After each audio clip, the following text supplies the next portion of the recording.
عليه وعلى آله. Allahumma salli wa sallim wa barik alaihi.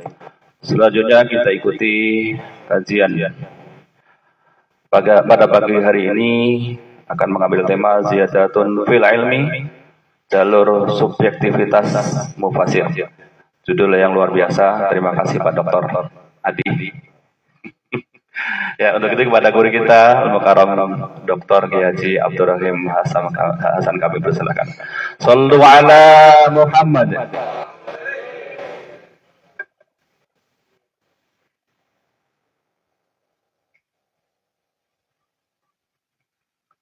أعوذ بالله من الشيطان الرجيم بسم الله الرحمن الرحيم السلام عليكم ورحمة الله وبركاته.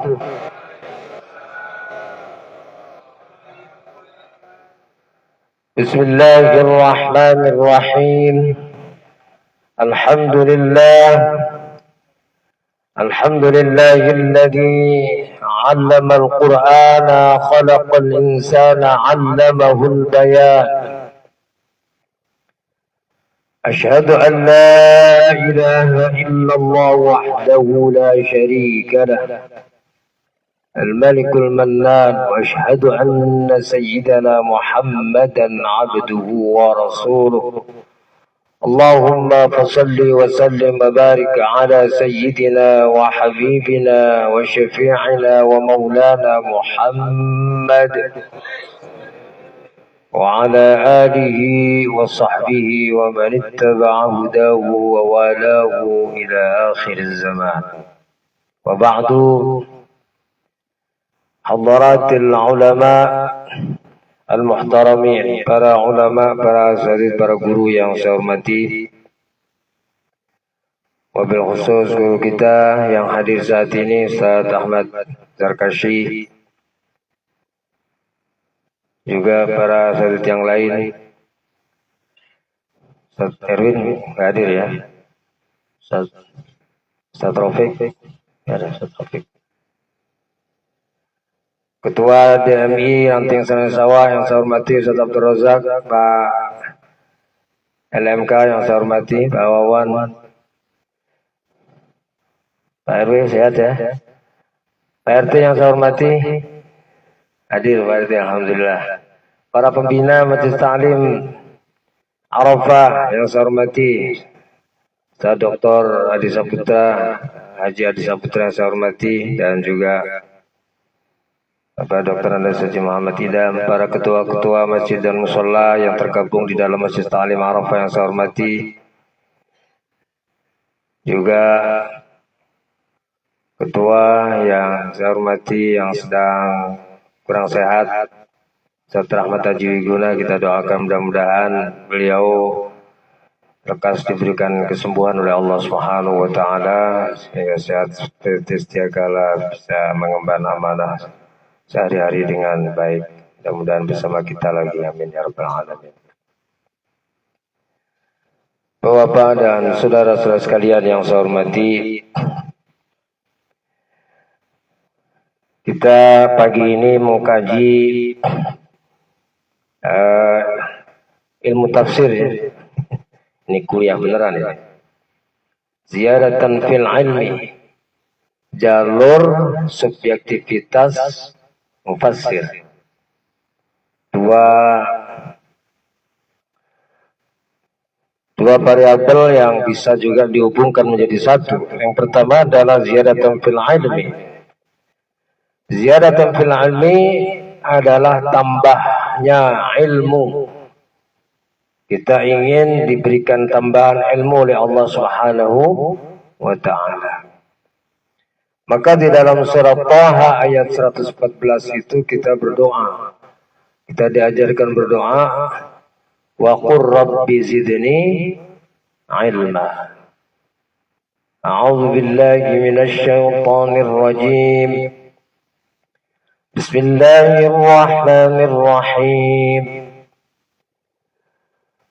Fata'ala Allahul malikul haqq ولا تعجل بالقرآن من قبل أن يقضى إليك وحيه وقل رب زدني علما. Allahnya nggak kompak, ragu-ragu. Fata'ala Allahul Malikul Haq, maka Maha luhur Allah Al-Malik yang merajai, yang maha benar. Fata'ala Allahul Malikul Haq. Wala ta'jal bil Quran, dan jangan kamu buru-buru tergesa-gesa dengan Al-Quran. Bacalah dengan tertil. Dan kita juga berusaha untuk memahaminya, termasuk pagi ini kita melaksanakan kajian yang luar biasa. Satu sisi kita mengkaji tafsir, bagaimana memahami ziyadatan fil ilm. Satu sisi kita mengkaji tentang ilmu tafsir. Sebetulnya siapa mufassir itu? Dan mufassir itu di dalam menafsirkannya bagaimana subjektivitas dan objektivitasnya. Wala ta'jal bil Qur'ani min qabli an yuqda ilaika wahyu. Kalau memang sudah Allah takdirkan, maka Allah turunkan Al-Quran kepada Nabi kita Muhammad sallallahu alaihi wasallam sesuai waktunya. Di mana Al-Quran diturunkan dua tahap menurut banyak ulama. Yang pertama, Allah turunkan dari Lauh Mahfuz ke Baitul Izzah jumlatan wahidah, semuanya 30 juz itu. Dari Baitul Izzah sama dunya Allah turunkan kepada Nabi kita Nabi Muhammad sallallahu alaihi wasallam secara munajjaman. Pak RW, silakan teman Pak RW. Sehat. Tadi kelihatan Pak Ketua. Alhamdulillah, lagi diomongin sehat. Alhamdulillah, Pak RW sehat. Pak Ketua Ustaz Rahmat Haji Wiguna sehat. Alhamdulillah. Alhamdulillah.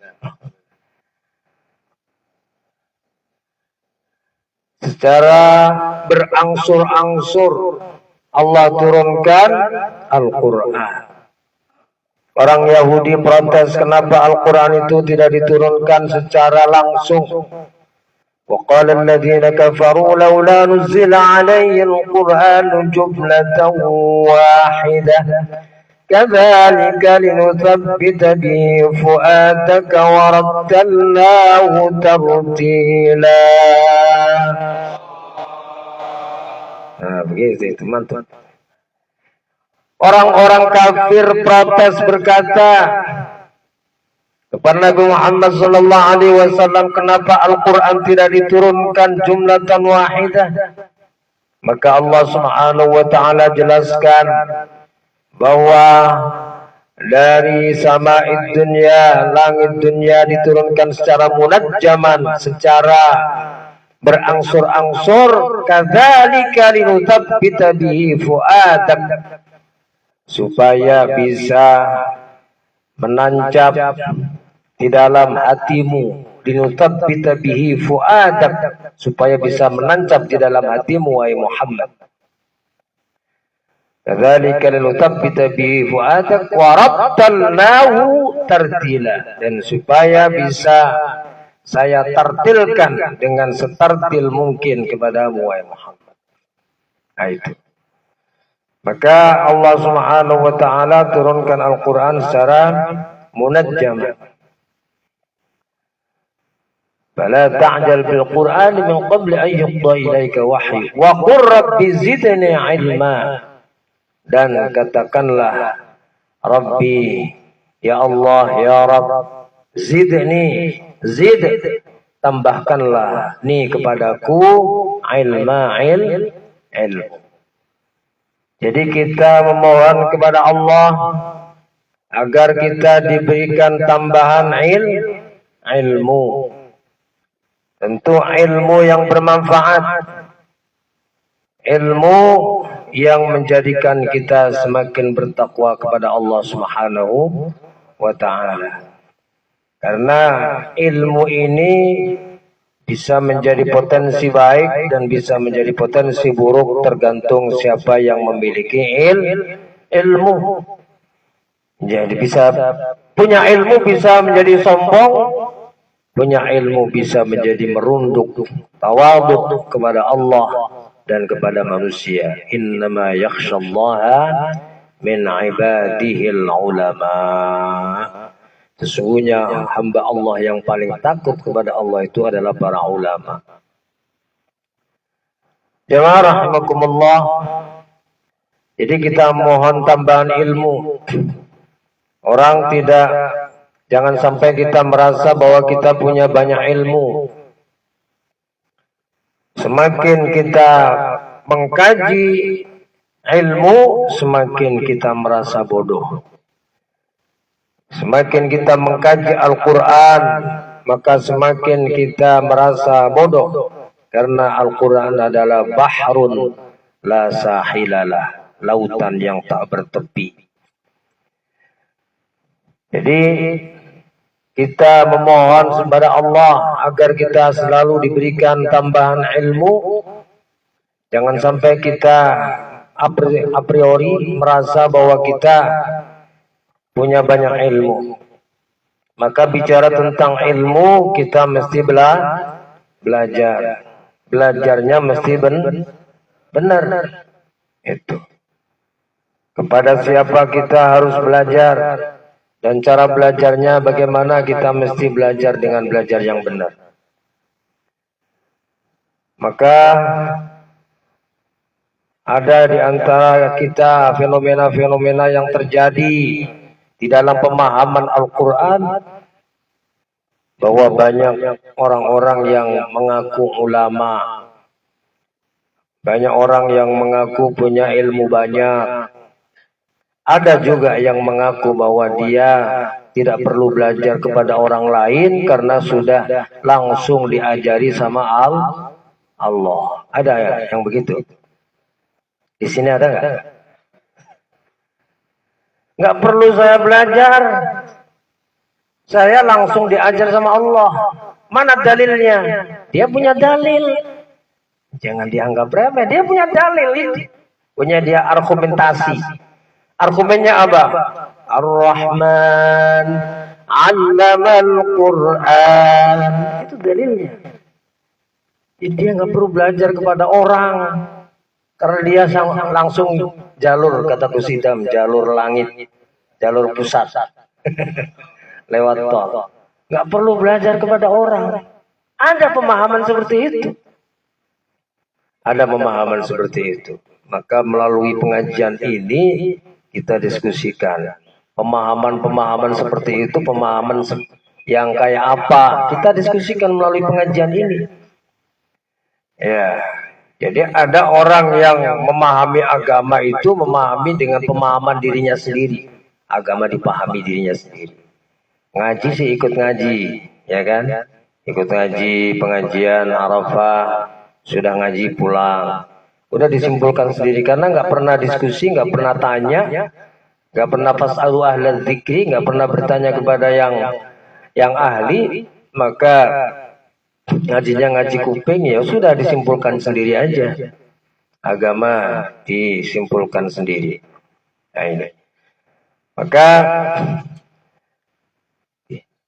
tentang ilmu itu Imam Al-Khalil bin Ahmad Al-Farahidi yang sudah sering kita kaji, beliau menyampaikan hal yang sangat cakep. Bahwa manusia ada 4 macam terkait dengan ilmu.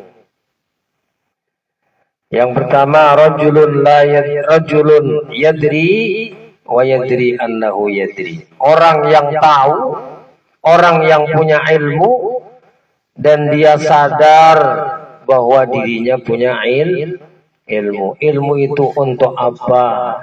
Ilmu itu untuk penguatan kepribadian kita, untuk supaya lebih tawadhu, lebih bertakwa kepada Allah Subhanahu wa ta'ala. Itu yang pertama.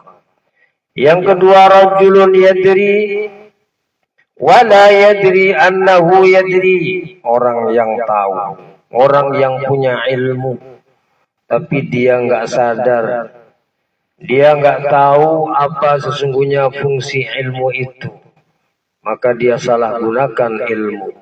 Itu tipe yang kedua. Tipe yang ketiga, rajulun la yadri wala yadri annahu la yadri. Orang yang tidak tahu, orang yang ilmunya pas-pasan. Bahasa kasarnya orang bodoh. Nah itu. Tapi saya nggak mau itu ngomongin itu. Takut nanti viral. ngomong yang jelek-jelek itu suka viral sekarang kan. Ya, ngomong bodoh. Tapi kalau nggak ngomongin orang sih nggak cepet viral. Tapi kalau lu bodoh itu baru.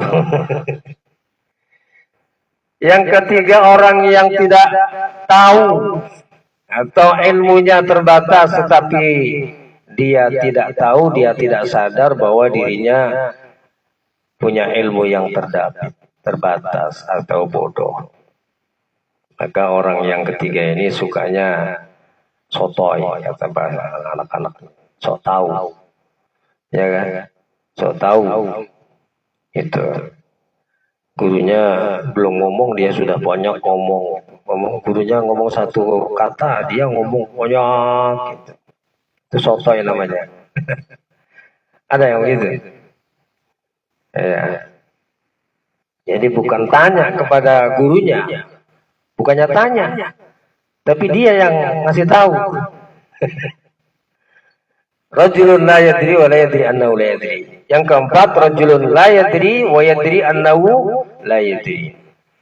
Orang yang tidak tahu, orang yang tidak punya ilmu, ilmunya terbatas, dia sadar betul dia bahwa dia punya ilmu yang terbatas, sehingga terus menambah ilmu, terus ngaji karena dia sadar rajulun la yadri wa yadri annahu la yadri. Ziyadatan fil ilmi, selalu kita baca di dalam doa. Yang ini banyak penjelasannya di YouTube. Di YouTube kadang-kadang penjelasannya salah. Karena dia belajar nahwu tapi belum tuntas belajar nahwunya. Itu. Allahumma inna nas'aluka salamatan fid din wa afiyatan fil jasad wa ziyadatan fil ilm wa barakatan fil rizqi. Bingung menjelaskannya. Orang baru belajar nahwu sorof. Wa barakatan fil rizqi, kan untuk jamaah. Kok kenapa fil rizqi? Bingung dia. Bingung. Yang benar fil rizqina. Yang enggak perlu fil rizqina. Apain fil rizqina? Jadi fil rizqi majrur, bukan fil rizqi pakai ya mutakallim. Ini kalau baru belajar nahwu sorof dikiranya di situ ya mutakallim. Jadi seakan-akan fil rizqi, ya Allah berikan rizki untuk rizki saya. Bukan. Fil rizqi itu majrur. Berikanlah kami berkah di dalam rizki secara umum. Fil rizqi. Jadi ma'rifat di situ. Jadi nggak perlu di rizkina. Nah, itu. Makanya kalau doa itu mesti ditashih gitu kan. Ditashih. Itu kalau di YouTube itu suka-suka kadang-kadang ada penjelasan. Ya namanya di YouTube.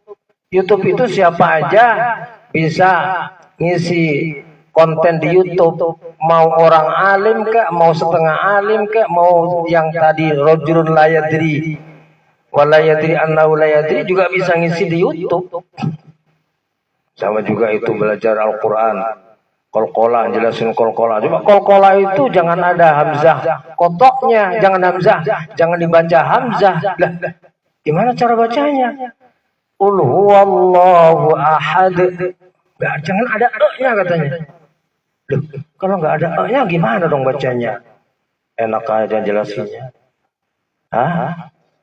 Kalau nggak ada e-nya namanya bukan kol-kola. Qul huwallahu ahad. Allahu somad. Nah, itu katanya ini. Jadi Bapak jangan percaya sama YouTube. Ya. Artinya kita bisa banyak membaca, mendengarkan apa yang di YouTube, tapi dikonfirmasi juga melalui pengajian ini.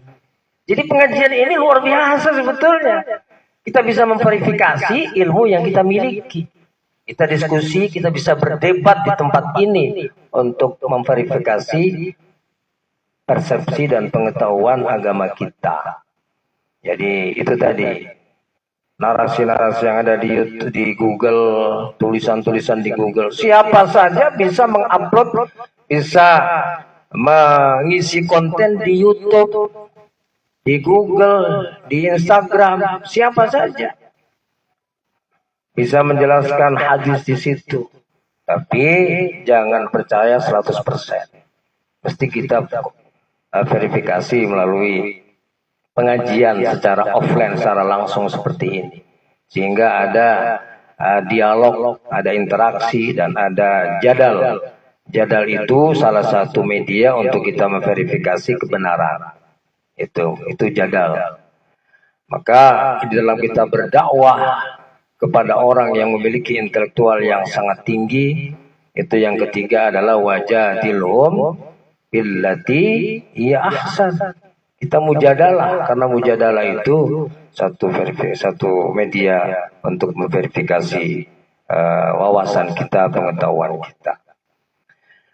Itu ya, wa ziyadatan fil ilm atau wa ziyadatan fil ilmi wa barakatan fil rizqi.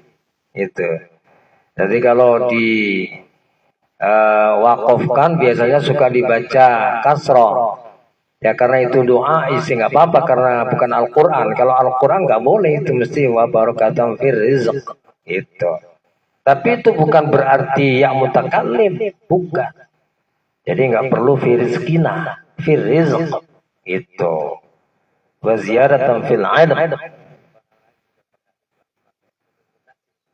Itu. Nah iya sudah pakai al di depannya, pakai ya mutakallim gitu kan. Wa barakatan fir rizqina. Oh, mana ada bahasa Arab fir rizqina. Ya kalau pakai na, ya jangan pakai al. Wa barakatan fi rizqina. Bukan wa barakatan fir rizqina. Itu. Karena nggak paham bahasa Arab. Itu mesti diverifikasi, kita saya kepada guru yang ngerti. Itu. Saya menjelaskan itu karena kita sering membaca itu ya kan di dalam doa kita wa ziyadatan fil ilmi. Itu doa kita, itu judulnya ketika ziyadatan fil ilmi itu di dalam doa kita. Kalau dalam Al-Qur'an bukan ziyadatan fil ilmi, tapi zidni ilma. Itu nama anak kita. Ada yang kasih anak namanya zidni ilma. Ada itu. Ada yang kasih anak namanya zidni. Ya. Yang kedua, jalur subjektivitas mufassir. Nah, ini mesti bapak-bapak beli buku saya itu. Saya ada buku Qawaid Tafsir. Kaidah-kaidah tafsir Al-Quran. Jadi di dalam kaidah yang pertama itu disebutkan kullu man fassara al-Qur'an fa'alaihi bi'ilmi tafsir. Siapa yang mau menafsirkan Al-Qur'an maka dia harus memiliki ilmu tafsir, memiliki ilmu. Rasulullah sallallahu alaihi wasallam bersabda, "Man qala fil Qur'an bi ghairi ilmin falyatabawwa maq'adahu minan nar." Itu yang sahih ya. Yang sahih. Kalau man fassara Al-Quran itu kurang sahih. Yang sahih man qala rawahu Tirmidzi wa Abu Dawud. Man qala fil Quran bi ghairi ilmin. Siapa yang ngomong tentang Al-Quran tanpa dilandasi ilmu, silakan ngambil tempat di neraka. Man qala fil Quran bi ghairi ilmin. Nah, oleh karena itu orang yang ngomong tentang Al-Quran, apakah ngomong bahasanya, apakah ngomong tentang sejarah turunnya Al-Quran. Pokoknya ngomongin tentang Al-Quran dah. Apalagi ngomongin tentang tafsirnya, pemahamannya, tanpa dia dilandasi ilmu, maka itu sangat bahaya. Ilmu apa yang dibutuhkan di dalam menafsirkan Al-Quran? Banyak. Itu kan? Jadi sabda Nabi jelas kan? Jelas nggak? Orang yang ngomong tentang Al-Quran tidak dilandasi ilmu, silakan ngambil tempat di neraka. Hadis sahih. Itu artinya Rasulullah mewarning kita, mewanti-wanti jangan ada orang ngomong tapi nggak punya ilmu. Wala taqfu ma laysa laka bi'ilm.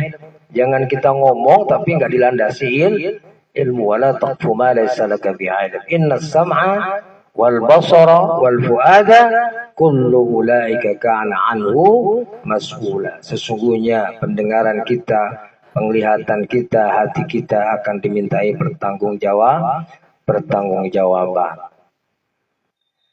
Jadi itu bicara tentang mufassir. Seorang mufassir itu dia harus memiliki ilmu.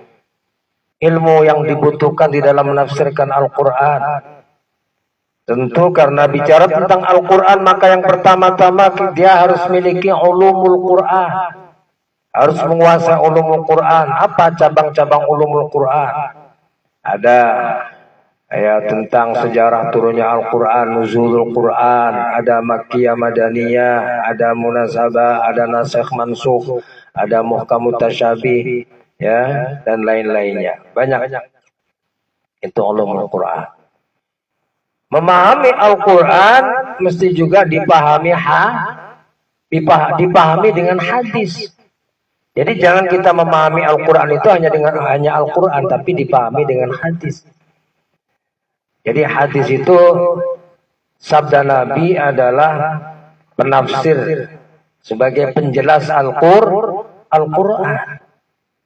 Nah, nanti ujung-ujungnya nanti akan sampai kepada itu tadi, jalur subjektivitas mufassir.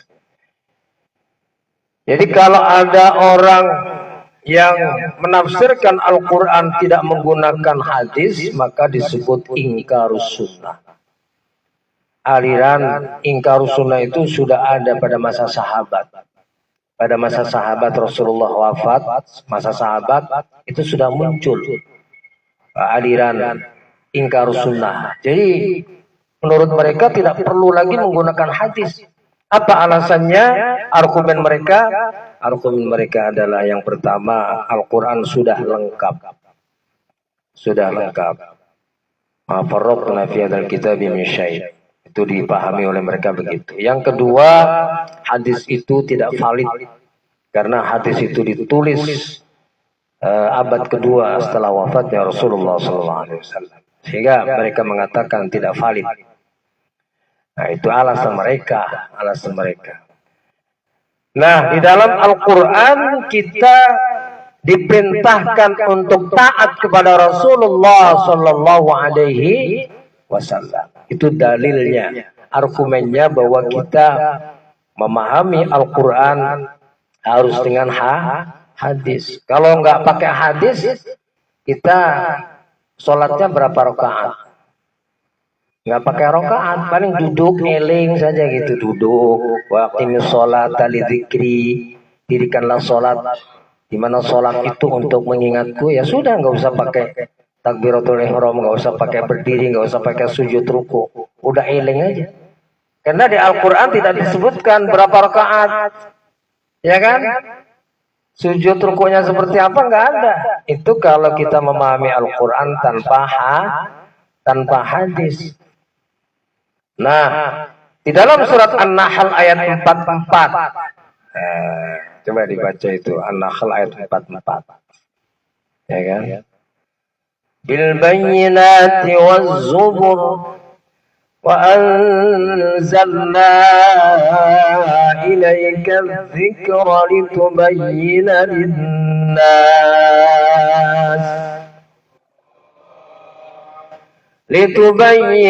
لِنَّاسِ مَا نُزِّلَ إِلَيْهِمْ وَلَعَلَّهُمْ يَتَفَكَّرُونَ. 「 Bil Di dalam surat An-Nahl ayat 44 ini jelas Allah memberikan pengarahan kepada kita bahwa Rasulullah Shallallahu Alaihi Wasallam itu penjelas. Rasulullah itu penjelas Al-Quran. Karena Rasulullah penjelas Al-Quran, maka kita harus menggunakan hadis. Itu dalilnya. Maka kalau ada orang mengingkari hadis, berarti mengingkari Al-Quran. Bil bayyinati waz zubur wa anzalna ilaika dzikra. Saya turunkan kepadamu az-zikr Al-Quran wahai Muhammad supaya kamu menjelaskan kepada manusia. Maka Rasulullah adalah mufassirul awal. Rasulullah itu adalah penafsir pertama, mufassirul awal. Sebab yang tahu makna Al-Quran sebenarnya siapa yang tahu makna Al-Quran? Yang tahu makna Al-Quran siapa? Allah, ya kan?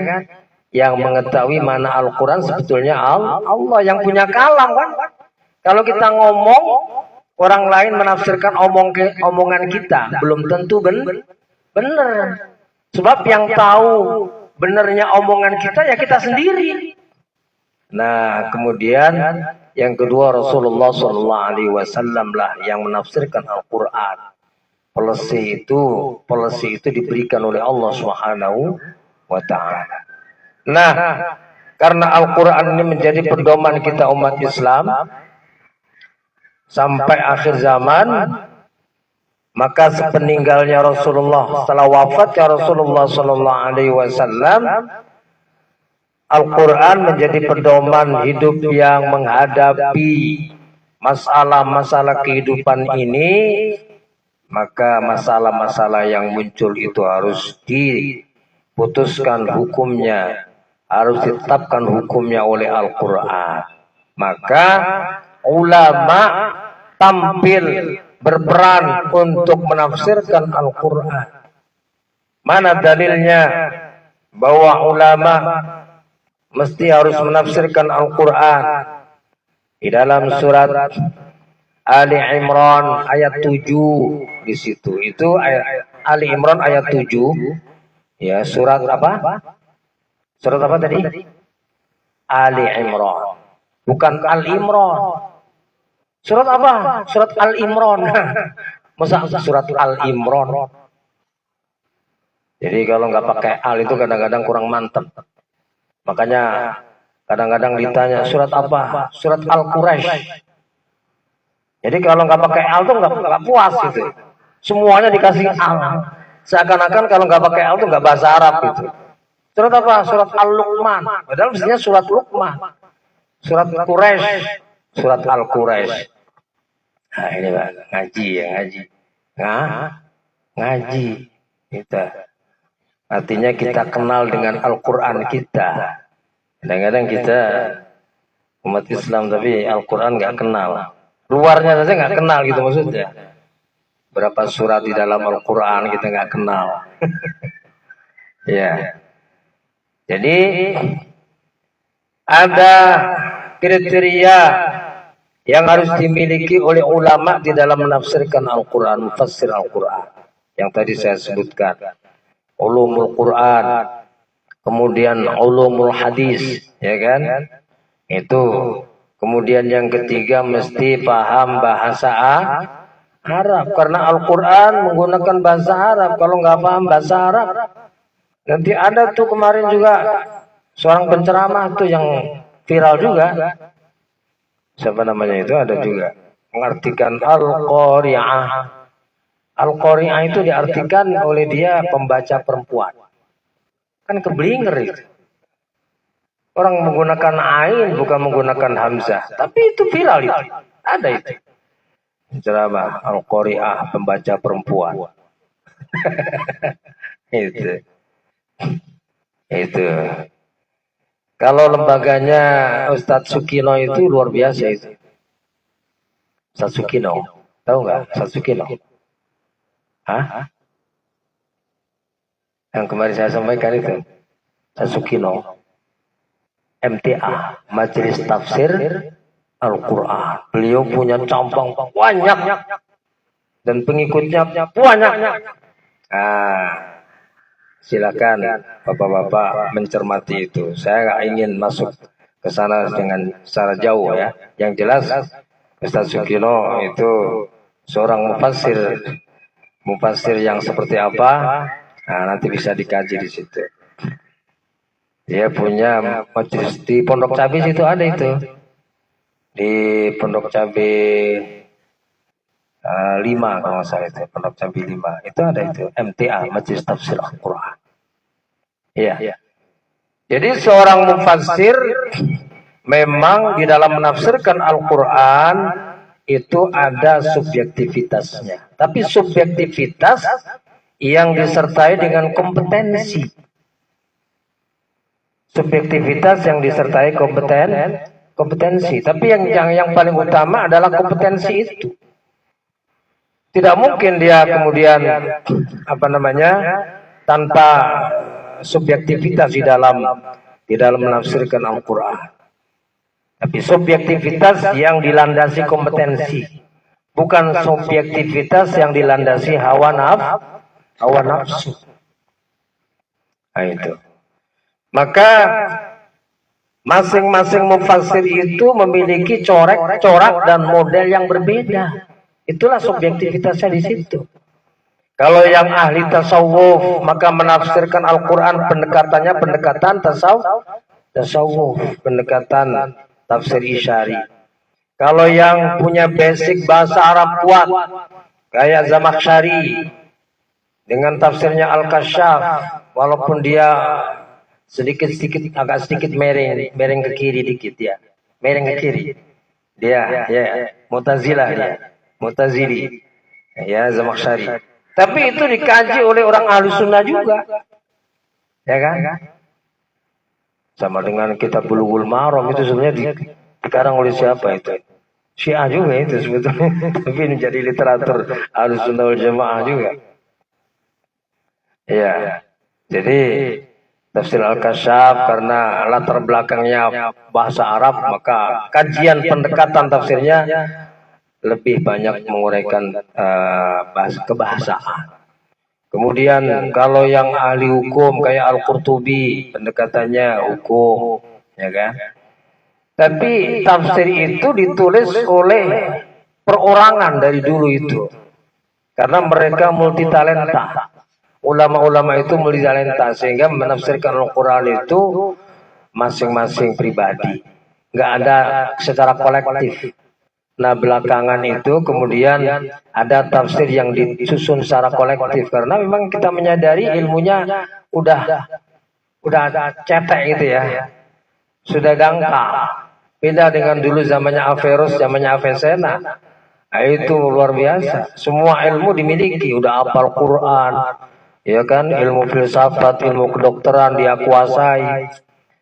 Maka kalau ulama sekarang mau menafsirkan Al-Quran tentang kedokteran ya harus kerjasama, ahli ilmu, ahli bahasa, ya, mufassir yang menguasai kitab kuning berkumpul dengan dokter-dokter untuk menafsirkan ayat-ayat tentang reproduksi seperti apa, alaqah itu ditafsirkan apa.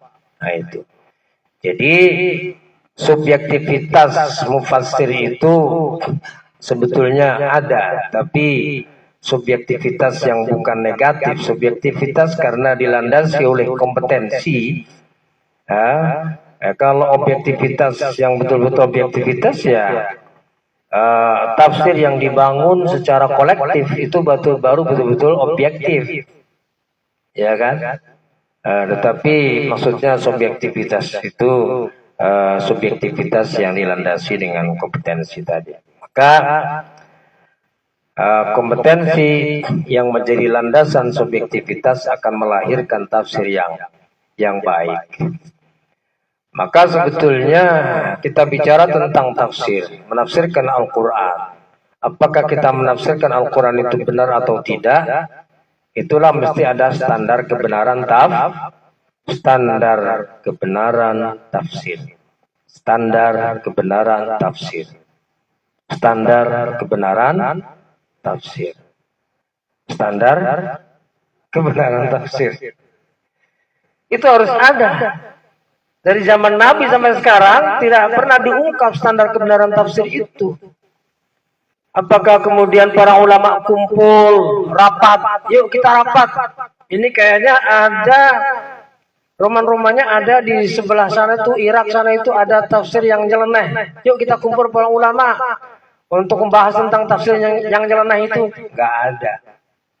Gak ada lembaganya, gak ada ijma'nya. Gak ada. Kalau ada yang tafsir-tafsir yang nyeleneh-nyeleneh itu baru ulama ngarang kitab juga. Mengkritisi. Ini tafsir Dilalul Quran itu tafsir benar apa enggak? Dikritisi sama ulama. Tapi individualistis. Tidak ada kumpul ulama kemudian mengkritisi tafsirnya Said Qutb Dilalul Quran. Enggak ada. Yuk kita kumpul para ulama kayak di MUI gitu untuk menetapkan bahwa tafsir ini menyimpang atau tidak menyimpang. Enggak ada. Enggak ada. Atau kita menilai tafsirnya Zamakhsyari ini menyimpang atau enggak sih? Kalau di buku saya kan ada satu contoh itu, wa taral jibala tahsabuha jamidatan wa yatamurru marras sahab. Jadi Az-Zamakhsyari menafsirkan, padahal tidak satu-satunya tafsir sebetulnya di situ ya. Kamu melihat gunung itu berjalan seperti berjalannya seperti jalannya Mega, seperti jalannya Mendung. Wa taral jibala tahsabuha. Itu nanti sebetulnya pada hari kiamat, bukan sekarang. Tapi oleh para ahli para ahli fisikawan itu ditafsirkan juga sekarang bahwa gunung itu bergeser. Tapi kalau di Al-Qur'an kan tamurru marras sahab. Jadi gunung itu berjalan seperti jalannya sahab. Apa artinya sahab? Awan. Megawati. Mega mendung. Sahab berjalan. Nah, itu salah satu contoh Syekh Utsaimin mengkritisi tentang watarul jibala tahsabu jamidatan wa hiya tamurru marras sahab. Jamaah rahimakumullah. Saya kira sampai di situ aja kajian kita. Bagaimana kita memahami ziyadatan fil ilm dan juga jalur subjektivitas mufassir. Yang pertama kita bicara tentang ilmu. Ya, jangan sampai kita merasa punya banyak ilmu, karena orang semakin punya banyak ilmu semakin merasa bodoh biasanya begitu. Dan kita mencari ilmu yang benar, mengkaji ilmu yang benar, benarnya seperti apa, kita sendirilah yang mengkajinya. Allah anugerahkan kepada kita akal, sehingga dengan akal itu kita berusaha untuk memilih mana yang benar. Maka tadi saya ulang-ulang tadi itu ada standar kebenaran tafsir. Yang kedua adalah bagaimana kita memahami subjektivitas mufassir. Mufassir itu siapa dan memiliki kriteria seperti apa. Yang jelas Al-Quran harus ditafsirkan. Kalau pemahaman liberal, Bapak-bapak, pemahaman liberal itu bebas.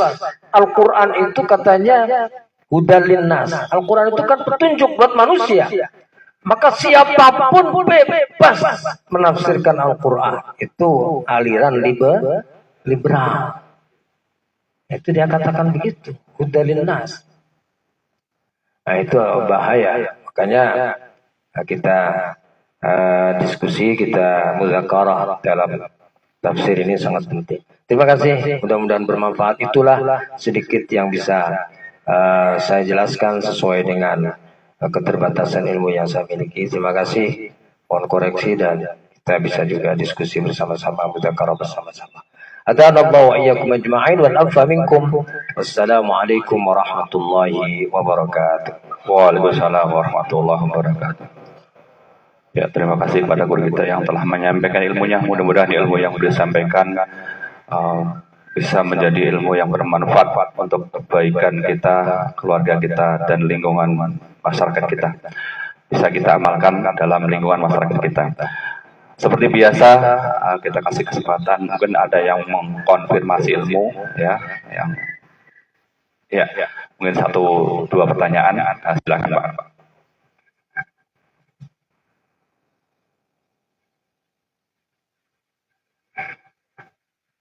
Bismillahirrahmanirrahim. Assalamualaikum warahmatullahi wabarakatuh.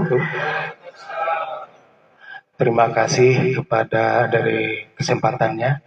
Yang kami mau tanyakan Pak Ustadz, Pak Kiai mengenai Al-Quran ini, siapa yang memberi nama dari setiap surah-surah itu? Al-Baqarah, Luqman, Ali Imran itu. Siapa yang memberi nama? Terus yang membagi juz-juznya itu. Nah, itu aja. Mungkin itu mohon pencerahannya buat kami. Assalamualaikum warahmatullahi wabarakatuh. Terima kasih atas pertanyaan dan juga merupakan ilmu buat kita semua. Yang pertama bahwa nama-nama surat ini memang mukhtalaf ya.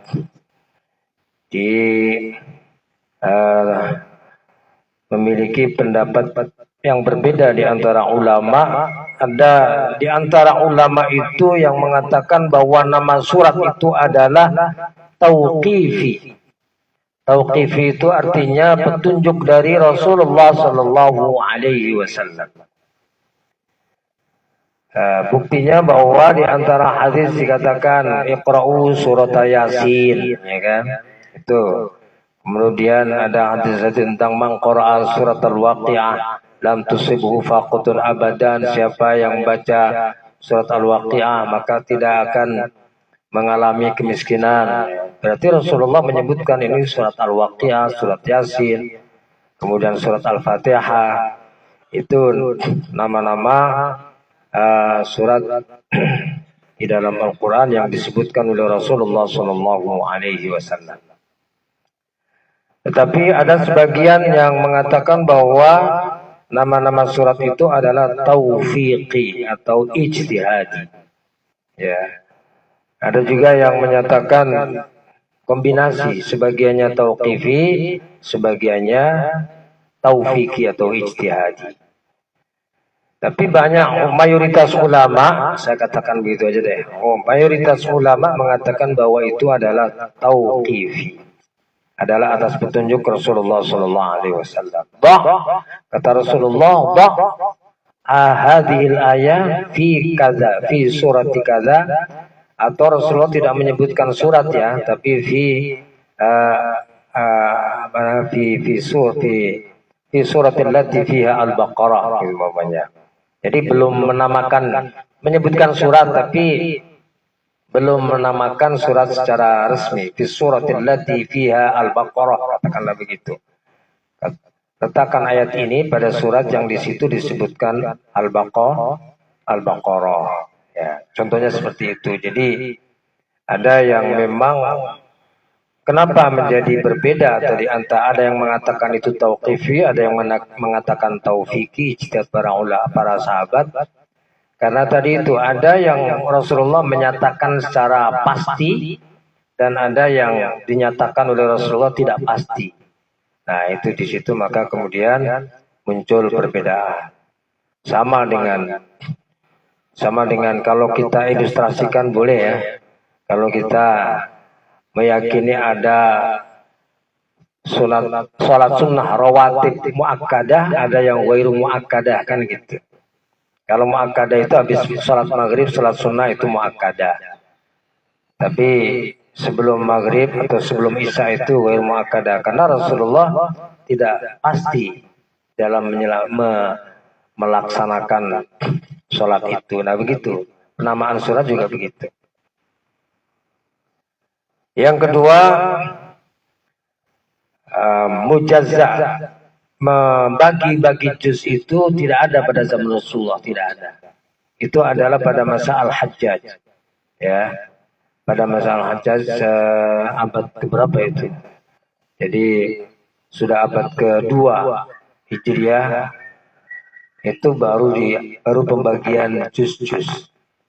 Jadi pembagian juz-juz ini adalah terutama untuk memudahkan bagi penghafal Al-Qur'an ya, untuk menjadikan wirid. Jadi terkait dengan wirid sebetulnya. Maka di situ juga ada hizib-hizib kan.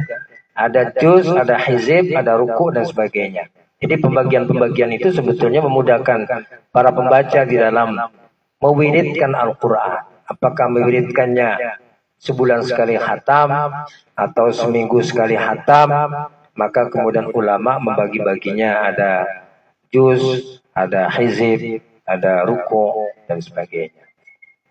Jadi yang jelas itu bukan Rasulullah yang membaginya. Masa setelah Rasulullah pada masa Al-Hajjaj bin Yusuf, kemudian ya Al-Hajjaj bin Yusuf ya, itu membagi juz-juz itu. Nah, kemudian belakangan dibagi ditambah dengan ada hizib.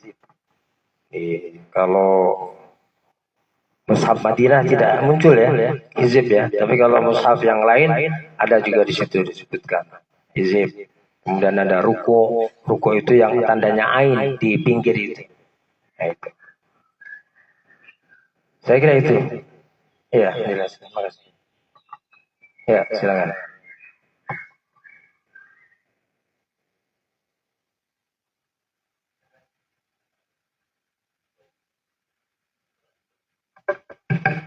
Baik. Mungkin juga waktu sudah siang. Ya. Terima kasih kepada guru kita yang telah berikan penjelasan. Mudah-mudahan penjelasan cukup jelas ya Pak.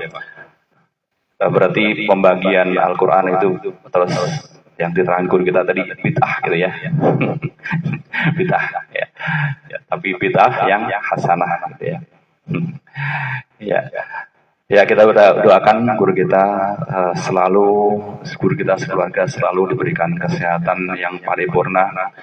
Ya kemudian keberkahan Allah selalu buat beliau dan keluarga. Amin ya rabbal alamin. Acara kita lanjutkan yaitu sambutan yang pertama yaitu sambutan dari Sahibul Bait ya. Untuk itu guru kita kami persilahkan. Bareng. Iya, kalau ada Umi saya suruh ngomong ya. Uminya lagi pergi. Soalnya yang repot dia. Ya, Assalamualaikum warahmatullahi wabarakatuh. Alhamdulillahilladzi bi ni'matihi tatimmus shalihat wassalatu wassalamu ala khairil bariyat sayyidina wa maulana Muhammad wa ala alihi wa sahbihi wa man ittaba'ahu ila yaumil qiyamah wa ba'du. Bapak-bapak dan saudara sekalian, bersyukur kepada Allah Subhanahu wa taala Bapak-bapak hadir pada pagi hari ini. Kalau Bapak-bapak nggak hadir bingung juga saya. Alhamdulillah